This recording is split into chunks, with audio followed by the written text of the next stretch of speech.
Halo teman-teman, apa kabar? Welcome back to my channel.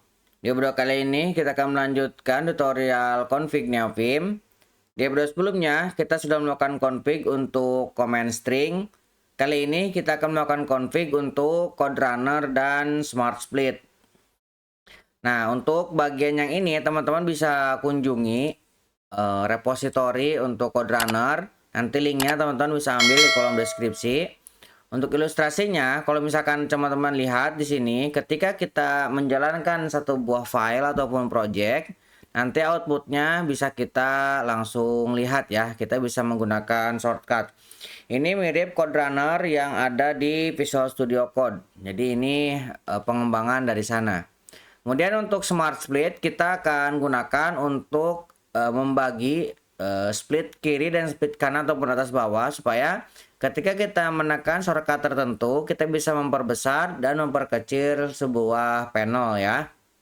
Nah, yang pertama, sebelum kita masuk ke code runner, saya akan melengkapi dulu coding sebelumnya supaya lebih rapi ya.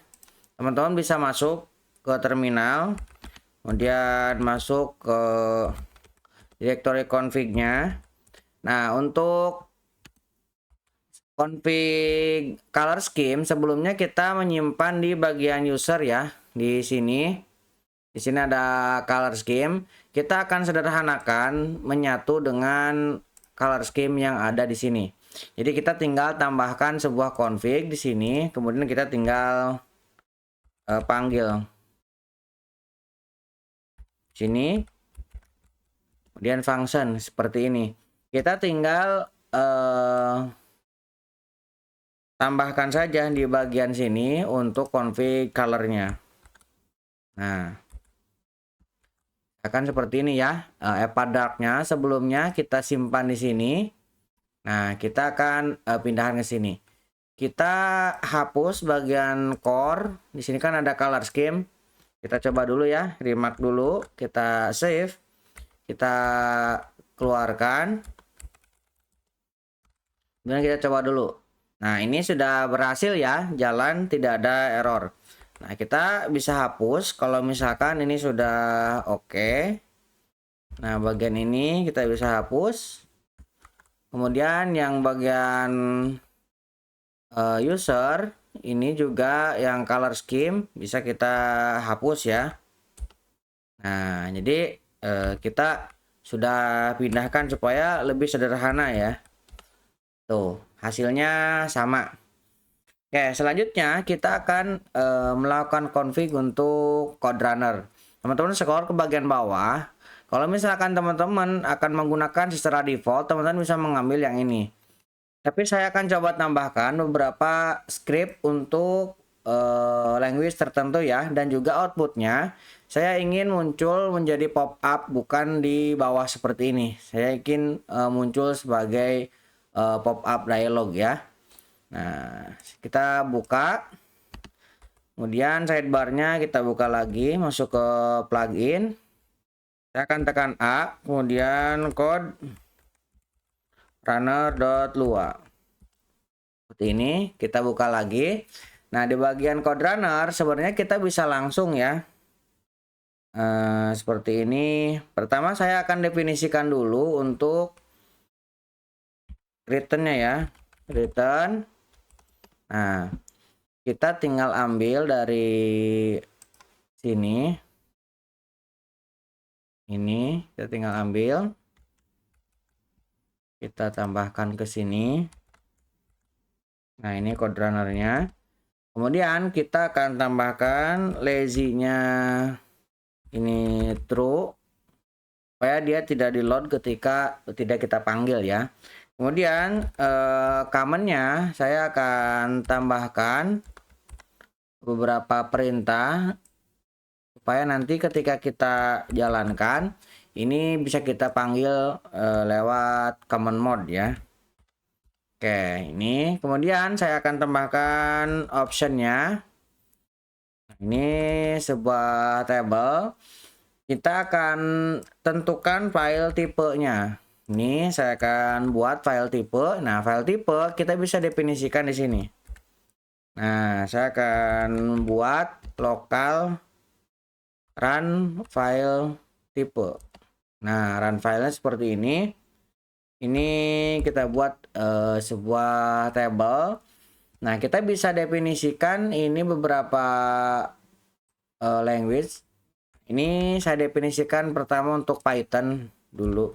Python ini kan kita bisa saja dijalankan oleh Windows. Kalau misalkan Windows, kita bisa menggunakan Python strip U. Tapi kalau misalkan kita menggunakan Linux, ini kita menggunakan Python 3.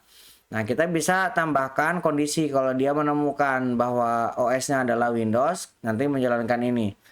Nah, di dalamnya saya akan tambahkan beberapa perintah yang sering dan mungkin ke depan akan kita gunakan. Nah, Java, Python, TypeScript, Rust, C++, kemudian ada SCSS, JavaScript, dan Golang. Ini kita panggil ke sini file tipenya ke dalam option. Kemudian saya akan buat dia floatnya true supaya nanti muncul jadi pop up ya. Nah, di float. Kemudian ketika dijalankan, saya akan buat dia fokus. Jadi langsung kursornya fokus di sana. Kemudian kita akan buat dia menjadi insert mode kalau misalkan nanti kita butuh input ya. Nah, kita akan buat dia terminalnya berada di tengah-tengah. Oke, kemudian saya akan definisikan ukuran dari pop-up-nya. Ukuran pop-up-nya saya ukuran segini.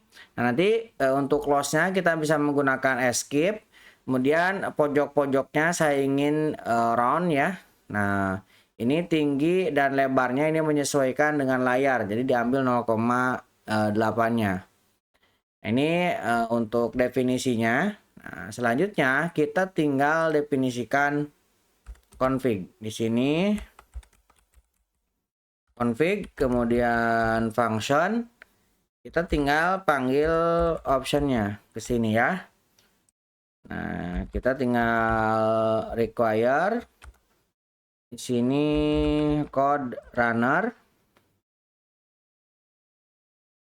Kita akan set up. Kemudian kita masukkan optionnya ke sini. Ini untuk konfigurasinya. Saya akan tambahkan key ya. Ini untuk mappingnya. Nah, untuk key-nya pertama saya akan munculkan dia spasi R ya. Jadi ketika nanti whiskey-nya muncul, kita akan menerima R untuk run. Nah, setelah ada run, kita akan diberikan pilihan. Kita bisa run code seperti ini. Kemudian kita juga bisa run file misalkan seperti ini ya. Kemudian kita juga akan tambahkan run project. Nah, seperti ini. Ini kita save. Nanti detail tambahan terkait config-nya teman-teman bisa scroll. Nah, ini yang barusan kita buat berdasarkan file tipe. Kemudian kita juga bisa membuat berdasarkan project ya. Di sini nih, project. Nah, teman-teman bisa baca dan silahkan tambahkan sesuai kebutuhan. Kita akan coba dulu untuk run code runnernya. Kita close. Kemudian kita buka. Oke, code runnernya jalan ya. Nah, kita akan coba untuk masuk. Saya akan masuk ke download. Kemudian saya akan masuk ke Golang ya. Atau saya coba masuk ke Rust app ya. Nah, ini Rust-nya belum kita config, tapi kita hanya ingin melihat dia jalan ataupun tidak ya.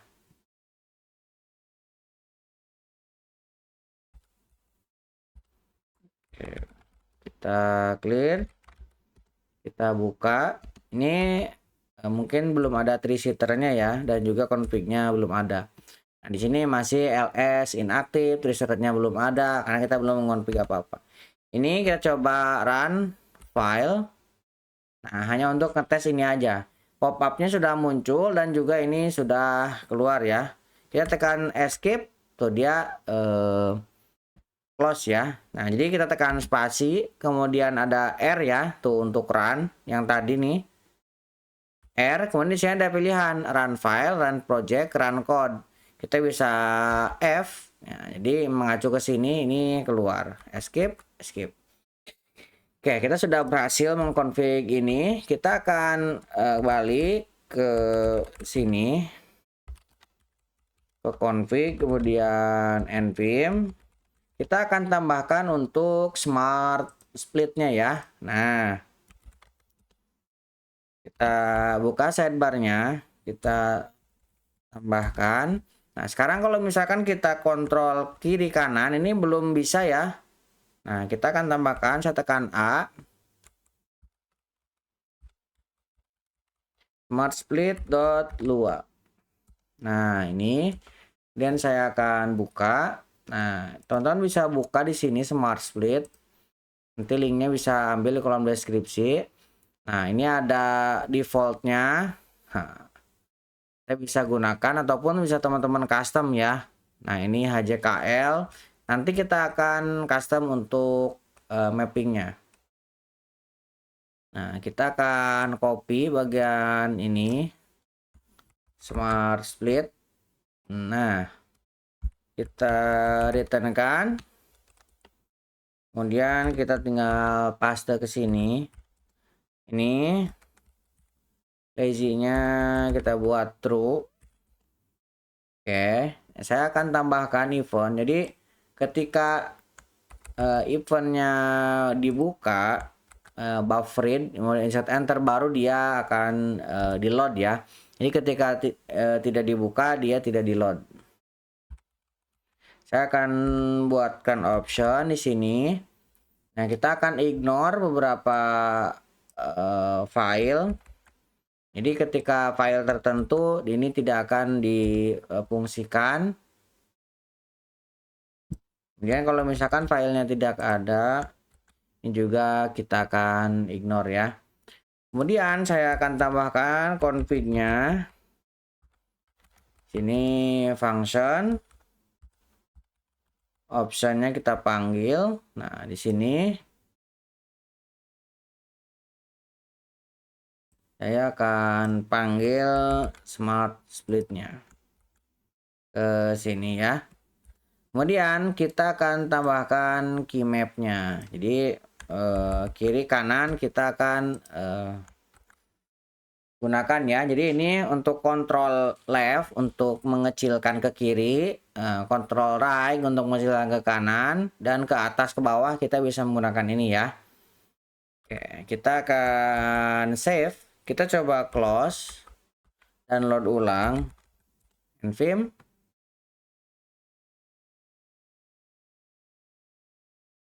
Oke, kita close ulang nvim. Sekarang kita akan buka lagi, misalkan saya coba file ini dibuka, saya akan geser ke kanan tuh, kita bisa besarkan ya, kemudian kita kecilkan, geser ke kiri ya, karena kita baru ada layar atau window kiri dan kanan, jadi kita hanya bisa kiri kanan. Kalau misalkan kita memiliki di bawah, kita juga bisa geser atas bawah karena kita sudah menambahkan keymapnya. Tinggal tekan Ctrl dan arrow. Oke, untuk dua config yang cukup penting sudah kita pasang. Mudah-mudahan bisa membantu teman-teman. Buat teman-teman yang belum subscribe, jangan lupa subscribe dan nyalakan tombol loncengnya. Sampai ketemu di video selanjutnya.